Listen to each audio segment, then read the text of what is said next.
សំឡេងស្រឡាញ់នេះជួយបៃធ្ងន់ធ្ងន់នឹងចង្វាក់ rap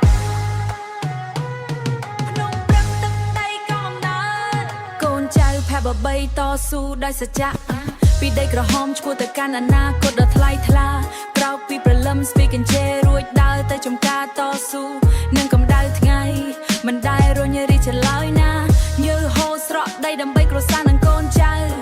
ចិត្តធ្ងន់ដោយភ្នំមិនវើវាយតាមខ្យល់បោកបក់ទៅអ្នកភ្នំព្រឹកយើងសំដីត្រង់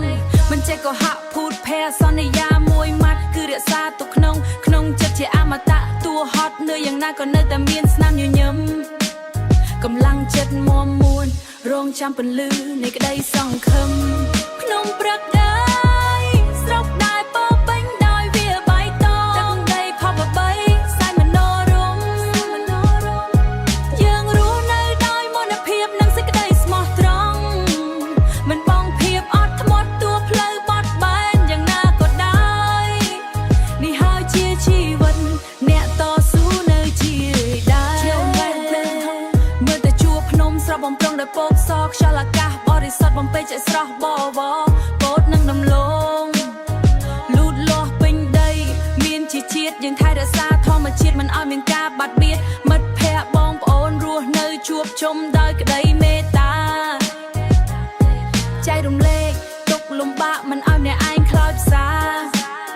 ភាពស្មោះត្រង់ជាដើមទុននាំឲ្យយើងជោគជ័យមិនបាច់អួតអាងឲ្យច្រើនឲ្យគេឃើញជាក់ស្ដែងនឹងភ្នែករនាតលាជាមួយ beat trap ញាក់ផ្អើតាមចង្កេះភ្នំឃើញតែពណ៌បៃតងខ្ចីសំឡេងបាក់សាបាក់សៃច្រៀងបំពេពេញព្រៃភ្នំព្រឹកពេញចិន្តាយ៉ាងនៅទីនេះជានិច្ចកម្លាំងសាមគ្គីគ្មានអ្នកនាំមកបំភ្លេចបំផ្លាញភ្នំព្រឹកអើយស្រុកដែលពោពេញដោយវាបៃតងទឹកដីផបបីសែនមនោរម្យយើងរស់នៅដោយមន្តភាពនិងសេចក្តីស្មោះត្រង់មិនបងភាពអត់ធ្មត់ទួផ្លូវបត់បែនយ៉ាងណាក៏ដោយនេះហើយជាជីវិតអ្នកតស៊ូនៅជាដែរវារលប់ទៅវិញយឺតជាមួយសំឡេងខ្លយខ្មែរខ្វះល្បី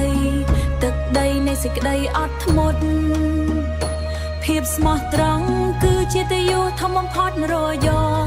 ភ្នំព្រឹកក្នុងបេះដូង